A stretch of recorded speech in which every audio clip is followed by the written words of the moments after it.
everyone, I am Rebecca from ChemKnits, and happy Hanukkah! Welcome to night 7 of the 2022 ChemKnits Hanukkah special, where every night at 8:30 p.m. Eastern Time, I am sharing a new yarn dyeing video featuring different types of techniques and colors, so we can all have a lot of fun and celebrate this festival of light together. A few of our videos thus far have featured speckles, but tonight is all about speckles, and specifically speckling in 2 different ways. In part of the June 2022 ChemKnits Dye-Along livestream, I dyed a colorway with a muted deep rainbow, sort of randomly putting these colors places, and then I layered on sharp black speckles, switching from using straight dye powder to using acid dye powder that was mixed with citric acid. And I loved the way that these more blown out and sharp speckles really contrasted with each other. I thought the results were stunning, and I knew that I wanted to incorporate this into Hanukkah in some kind of capacity. And so tonight we're gonna do just that, but instead of going for more of a full rainbow, we're gonna be going for a different kind of rainbow, the kind of spread of colors that you might see on trees in the fall. Which, yes, I know this is missing part of the whole rainbow spectrum, but it fit! It fit in my head! Tonight, we are going to be dyeing 10-gram miniskeins of Wool to Dye For's Platinum Sock and Platinum DK yarn. This yarn is 75% superwash merino wool, 25% nylon. And this is the base that I've been using in all of these Hanukkah videos because there are samplers where people are unwrapping 10-gram miniskeins each night. I went ahead and pre-soaked all of this yarn in just some plain tap water for probably a couple of hours. In general, I pre-soak my yarn in tap water with no additional acid because I'm not always sure what technique I may necessarily dye it with, and I know I can always add the acid later, but once you have the acid mixed in with the yarn, it's harder to neutralize it. So when I'm unsure of exactly what I'm going to be dyeing, that's why I don't add acid to the pre-soak. But if I knew and was planning in advance that I was going to be doing the speckle video, I probably would have added acid to that pre-soak. But now let's go look at the colors that I picked. Today I want to play around with a very fall autumnal color palette. And I also want to use some colors that are ones that I either don't use often at all or use a lot frequently than my normal go-to colors.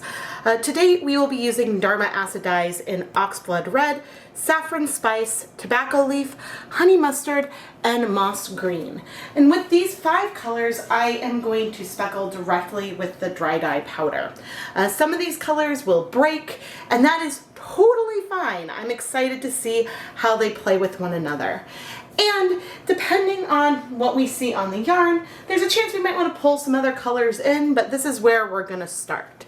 Now for the sharp speckles, I'm going to use some Dharma True Black that is mixed with citric acid powder. And I have some of this dye mixed up already, but we may need to mix up some more. And the way I would mix more of the dye today is to take a tablespoon of citric acid powder and add a decent sized clump of the True Black acid dye. Normally I wouldn't start with as big of a volume as a tablespoon, but I'm dyeing a lot of yarn today, and so that's why having more of this mixture will be helpful.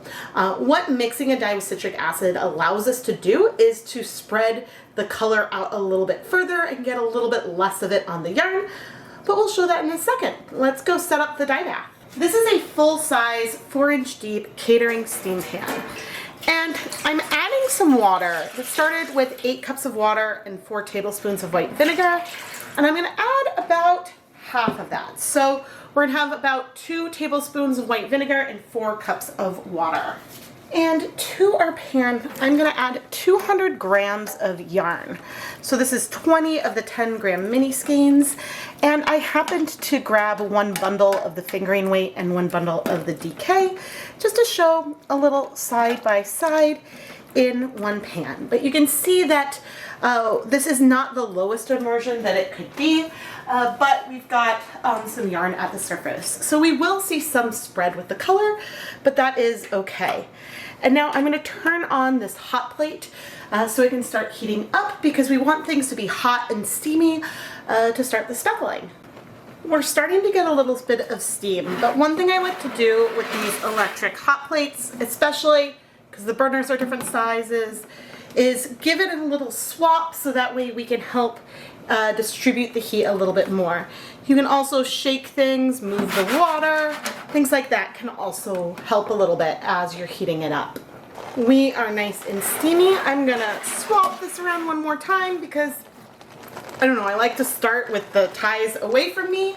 And now I'm gonna go put on my deluxe rubber respirator mask, safety glasses, and gloves so we can start speckling. But just off camera, I have some 20-gram mini skeins of another 75% superwash merino, 25% nylon yarn. And I will be using this as a yarn mop to wipe the excess dye off of my fingertips as we are dyeing. And I'm going to reduce the heat a bit so that way maybe we have a little bit less steam. When speckling, I like things to be hot, but I don't want it to be so steamy that I collect moisture on my gloves. A downside of the hot plate is that it does not cool down as quickly as some other equipment. Alright, let's start with this Oxblood red. This is a color I rarely use, and so my plan with the speckling, oh, that was a little bit, a spread, is to be a little bit random with the placement. I don't want to do lines that are super straight across. I would like there to be a little bit of every color on every skein if possible, but I want to be, I don't know, a little bit random with the placement. Now, one reason that I'm only using 200 grams of yarn today is that I want, and this is some of the saffron spice. This one I'll go across all the way. The reason why I am only dyeing 200 grams of yarn here in the pan at first is that it means that I probably wouldn't need to do as many flips. I can dye the yarn on one side, flip it, dye the other side, and then I will probably take the yarn and put it in a steamer basket. So that way I can free up the pan to do another set without waiting quite as long. Now you can see we're getting some really nice spread. There are going to be differences from batch to batch because I might decide to start with another color in another batch, and you know, that's fine. So the order and the placement and the amount of each color may vary a bit. This is the tobacco leaf color right now, which is like, it's like a yellowish almost, but it has like a hint of green and a hint of brown to it. Ooh, the tobacco leaf actually has some really nice deep green in there that is pretty fun. All right, let's go for the honey mustard, and we'll just go straight across here. This one I went in a little heavy, and that is okay. Another nice orangey tone. The Oxblood is spreading a little more than I thought, but again, it's a color I'm not super familiar with, so it's not a bad thing. And then finally, with the powders, I'm going to come in with some moss green. And I'm going to look for spaces that don't have as much pigment yet. Some white left is okay. Some layering of these colors is okay. But we will be coming in and layering our black on to, not everything, but soon. Now, some of these speckles are going to be very, very fine. Some of them will be a little more spread out, just with the straight powder. But coming in, and I'm going a little bit high, but I'm just coming in with some light dusting of this black color. And I'm not entirely going all over.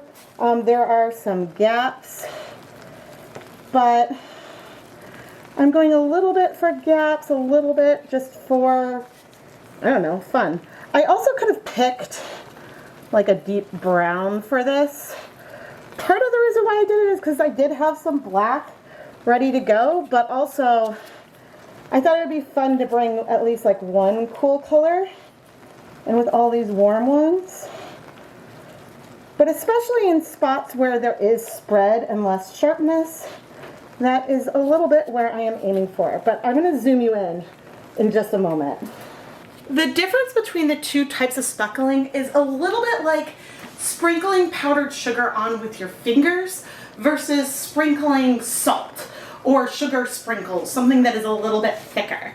Because that citric acid gives a little bit more grit, it's easier to spread it out. And so you get more sharp little specks and less of the blow and spread that we see with some of these other colors. And so it just gives a little bit of contrast and helps differentiate, I guess, a speckly colorway from something that maybe you did with liquid dyes and then speckles on top, which also would be really, really lovely.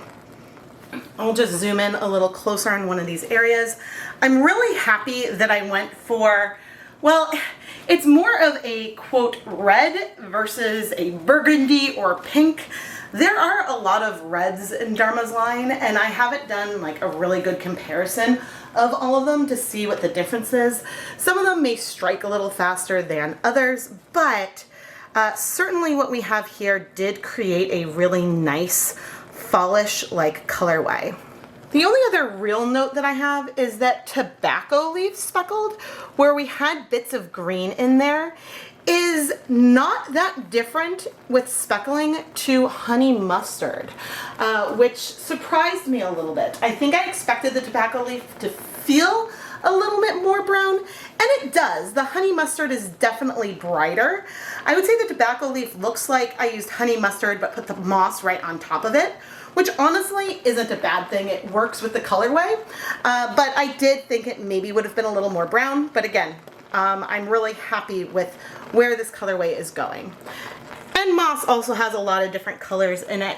Some of these comparisons close up right now are hard because I already layered the black on top, but playing with these colors that have little bits of breaking also gives more of a autumn, fall feel to this colorway, and I'm really happy with how it's going. But anyway, now I'm going to wait 10 minutes to let this yarn heat before we flip it to apply color to the other side. Okay, with the help of my tongs, I am now going to flip the yarn, and my goal is to have as many of the speckles as possible on the bottom side, but you can see some of the spread that we have here. So as we go in for this next layer of color, I am not going to worry about doing the same pattern that we did on the first side. However, I am going to try to put, say, red on top of red, yellow on top of yellow, and things like that, just to prevent too much mixing and blending onto this layer. And here's how our yarn mop is going so far. I'm hoping that it's not going to feel too similar to our colorway, but if I think it is, then I have an idea of something I can do to help pump up the volume there a little bit. But I did already soak this in acid. I am dyeing one of the pans here on the hot plate, and I do have another pan that is going on the stove, which is why there's a little bit of gap sometimes in between the color. I think overall I did a little bit less color on the second side than the first one because of the spread that we see here, but I'm very excited for how this autumnal colorway is going. And I am truly trying to have a really light hand with the dry dye powders, just so that way it does feel more speckly overall. Now that I've speckled onto the second side, I am once again going to wait 10 minutes, and then we'll just do a little check of the yarn in the interior to make sure that I am satisfied with the color coverage, but I think I probably will be. At least I'm hoping that's the case. But so far, I'm very, very happy with this. All right, let's open up these skeins. And what by that I mean is when we take this, we dyed one side, flipped, dyed the other. But now to open it up, we're gonna like separate it and expose the yarn that was like sandwiched in the middle. And it's looking really, really good for color coverage. The only thing I think that I want to do is to add a little bit more of the black speckles onto it. Yeah, I think otherwise the color coverage is really good. We're just gonna add a hint more of the black. So I'm gonna pop my mask back on and do just that. Now I do see some of the black speckles that were in here before. Oh, I went a little bit heavy. Oh dear, I took a little too much. I was a little enthusiastic, but that's okay. And just adding a bit more on here. I think in the future I'll try to spread things out a little bit more, but I think it's fine. In the future, the best way to spread things out more and to avoid more of a big clump is just to make sure that you pick up a smaller piece, a smaller amount of the dye. And it can also help to make sure that there isn't excess glove at your fingertip, because then you can get a sort of a pocket of dye stuck in there that can drop faster. Just make sure to scooch the glove all the way up your fingers so that way there's nowhere else for the dye to stick. But anyway, now I am going to let this heat for another 10 minutes, and then I'm going to take the yarn over to the steamer basket so we can start doing this on another batch. And now, as I pick up the yarn, I'm going to just check it a little bit. I just want to make sure that there's no huge white patches on the yarn, and hopefully we have some of every color on each of the mini skeins. But just like with any colorways, as I go and look at the dry yarn, if there's some yarn that I feel like, ooh, this, like, I really missed some spots, I can come back and dye some more. And I'm even shifting the zip tie down to just check and see, and the yarn is looking really, really good. So I'm gonna pop this in the steamer basket to finish heat setting it. And I'm also just looking through the DK yarn for a similar thing, just looking for, I don't mind if there's white patches, but I don't want there to be a mini skein that maybe got trapped underneath on both flips, and so doesn't have a lot of color coverage to it. And then as we get ready to reset, I'm coming in with a yarn mop to just wipe the sides of the pan off a little bit, just to help soak that up before we come in with the bare yarn. But there was really minimal color that was left on the side. Earlier, I mentioned that I was dyeing a second pan of yarn, and well, I only have one electric hot plate. The second pan is on my gas stovetop, also across 2 burners. And really the main difference here is that it's faster to change the temperature on the gas stove, which is something I've mentioned already, but personally, I prefer using the gas stove for dyeing yarn for that reason, because it's really easy to quickly correct the level of heat that I have with the yarn. However, in terms of timing and things like that, using this electric hot plate worked pretty much as well as using the gas stove, and I didn't observe any real differences between the yarn that I was using with either method here. One way that you can control a little bit for less control with your electric hot plate is by keeping the heat on low and then covering your pan to trap water inside. This will apply more heat because if you're trapping the steam in, it helps keep the yarn warm. And by also trapping that moisture in with the yarn, then you are less likely to burn or scorch yarn, which is thankfully still something I have never done, and I really hope to keep it that way. Our yarn mops are a lot more intense in color already, especially compared to the skeins that we're dyeing. However, I want to add more of this honey mustard color. So I'm taking one of the old dye baths, adding dye powder in, and I'm actually wiping my fingers onto the yarn mops that have had some intermittent heat setting already during the process. And I'm going to come in and lay this down.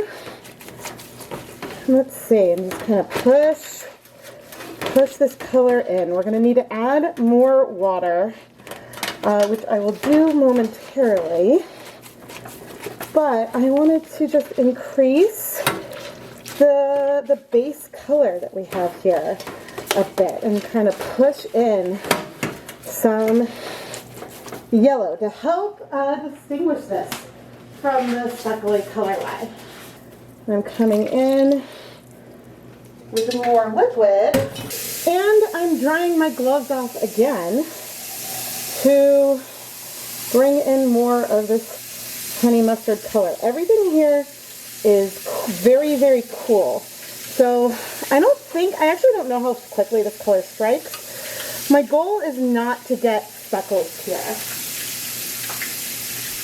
My goal is just to increase our base color. And again, we may have some white left, but you can see that we have just intensified this.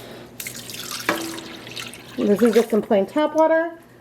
We've intensified this color from what it is originally, and it is now, I think, overall the saturation is definitely bigger, and we'll see a greater difference, I hope, between this and our actual colorway. So I am now going to heat set this for 30 minutes, set it aside to cool, and then we will wash it with the rest of our yarn.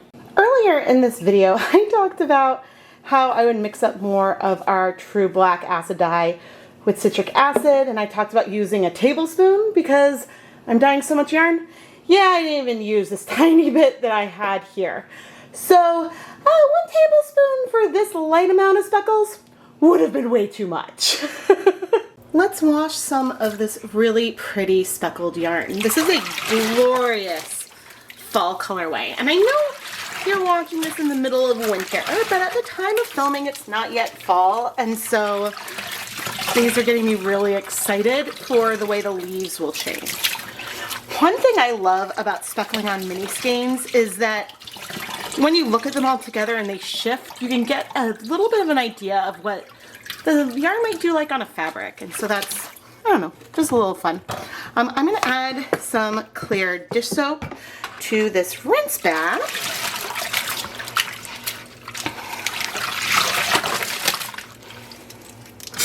And the thing with immersion dyeing is that there's less likely to be undissolved dye powder in here, but sometimes there could have been a little bit of powder on the zip ties or something. So you just want to rinse carefully. But I'm not seeing any color bleeding. So I'm going to go finish rinsing off the soap from this yarn, put it through the spin dryer, hang it up to dry, and we'll get our yarn mops. When it came to over dyeing the yarn mop, I absolutely considered using a brown versus leaning into the, what was it, honey mustard. But I'm really glad I went for the golden color. I think that this is going to look so pretty with the speckled yarn while being also at the same time quite different. A subtle difference, but definitely won't feel like almost the same colorway. I'm seeing a hint of some yellow in the pan, but that's not bad. I'm now gonna fill up the basin and add a tiny bit more soap. Oh man. Woohoo! Now I'm feeling the urge and need to do something icier. To complement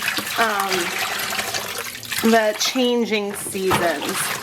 But there's really not a lot in there. I'm going to rinse this a few more times and check back in if I see any more color, but I expect that it'll resolve quickly. And literally at the next wash, and things are clear. So I'm going to go ahead and wash the rest of the yarn off camera, and then we'll take a look at what it all looks like dry.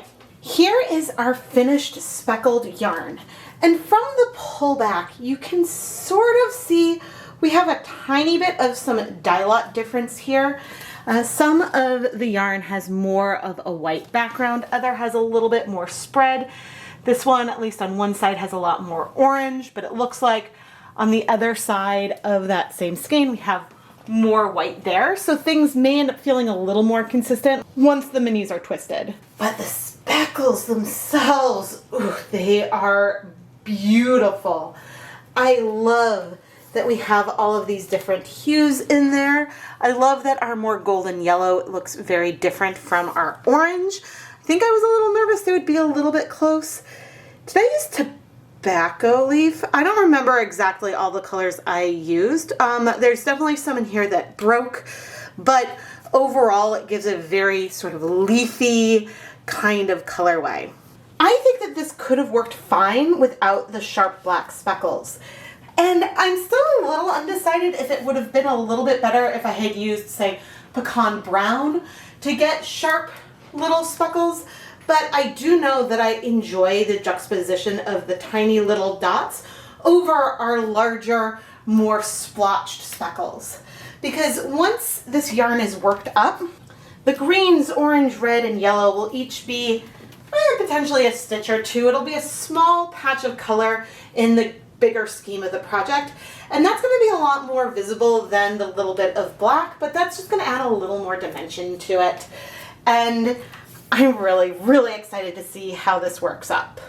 And I mean, ultimately, that's one of the whole purposes of the ChemKnits Chanukah special in itself, is to play around with different types of colorways. And so if you have a sampler, then you can play around with swatching them and seeing how that type of colorway might work up in your favorite kind of swatch, whether you knit, crochet, weave, do macrame, etc.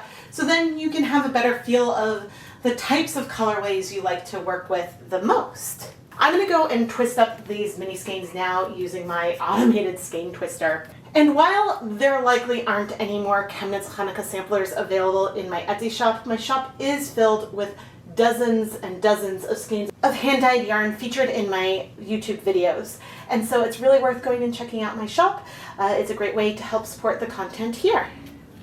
Before I actually start twisting, let's take a quick look at our yarn mops. I love the softness that we have here. Because this was a yarn mop where I wiped my hands on versus speckling, the color sections are a lot softer.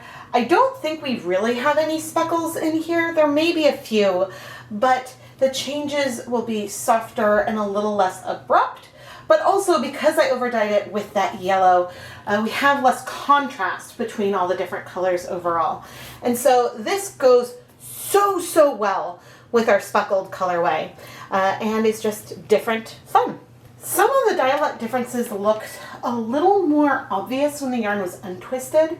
I mean, yes, you can see that some of the skeins on the left have a little bit more white than some of the ones that are more in the middle and on the right, but they are feeling very, very close. I think I must have just been a little more heavy-handed with the speckles on some of the batches. I feel like whenever you twist up yarn, you get a better sense of how it might look like when it's worked up, especially if the colors are blending together a lot in the kind of stitch pattern that you're using. And here, those itty bitty black speckles really do shine on both our fingering weight and DK weight colorways. This would be a really, really fun set with the yarn mop. As we head into our conclusions for night 7, it's worth reminding you that I don't always film these videos in the order that I publish them. I think I mentioned last night in night 6 that that was actually the last of the 8 nights that I filmed over the course of this whole series. And so if you want to hear more or watch me try to plan out the order of the colors and things like that, stay tuned for the Chanukah behind the scenes vlog that'll come out, I forget which day, but after the 8th night there are 2 bonus videos and then the vlog. So 3 nights after the last night of Chanukah will be the vlog, and you can hear me talk about all of that more.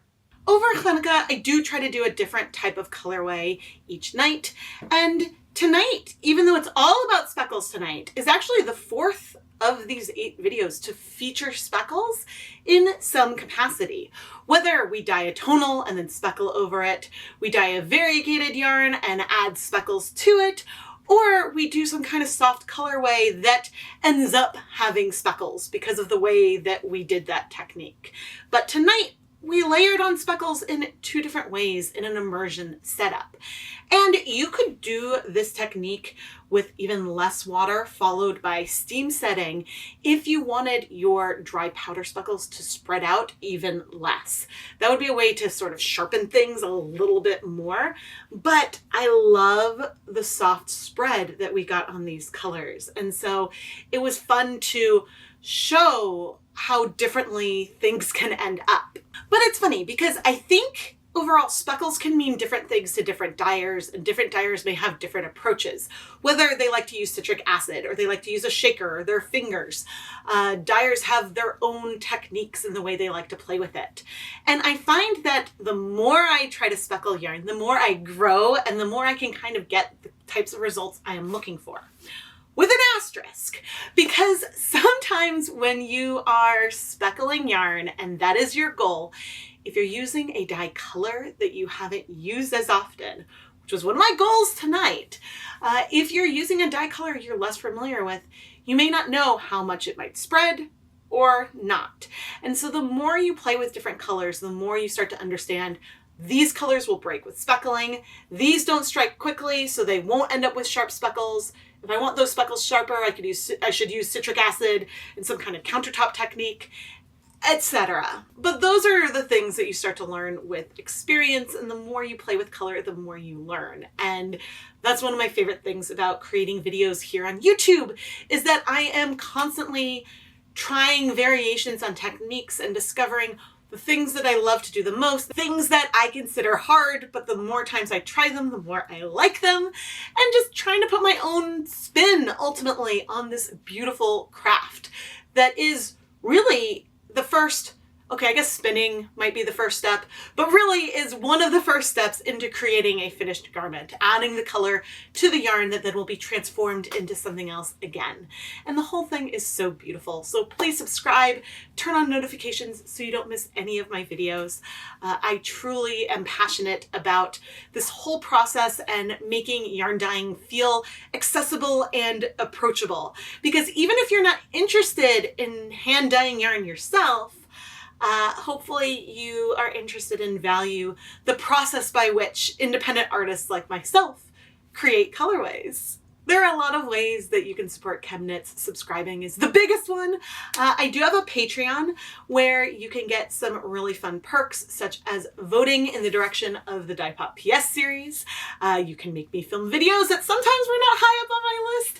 And honestly, then they end up being my favorite. So I'm glad I get that little nudge from the patrons. And patrons, depending on the level, can get shout outs and even permanent ChemKnits Creation Etsy shop coupons. You can learn more at patreon.com/ChemKnits, and I'll also have a link down in the video description. I cannot believe that tonight is Chanukah night 7. I feel like this week has flown by. But as I mentioned, we still have night 8, and then there are 3 more videos after that. So night 8, we'll have our 8th colorway, and then we will be looking at dyeing some full skeins of yarn using a beautiful DK yak blend, and then dyeing a sparkle blend. And then after that, there will be the vlog with all the behind the scenes musings that honestly, I don't know how long that'll be. Historically, that one's a long one because I haven't started editing it yet. So I don't know quite how much footage is in there, but I will talk a lot about the Chanukah sampler I put together as a whole. You'll see all the yarn together and things like that. So again, you can find me here with the premieres at 8:30 p.m. Eastern time each of these nights. And if you missed a video, there is a Chanukah playlist where you can find all the videos as they've been published. I am Rebecca from ChemKnits, and do you have any predictions for what might be coming up for night 8? Let me know in the comments below. Thank you so much for watching, and happy Chanukah!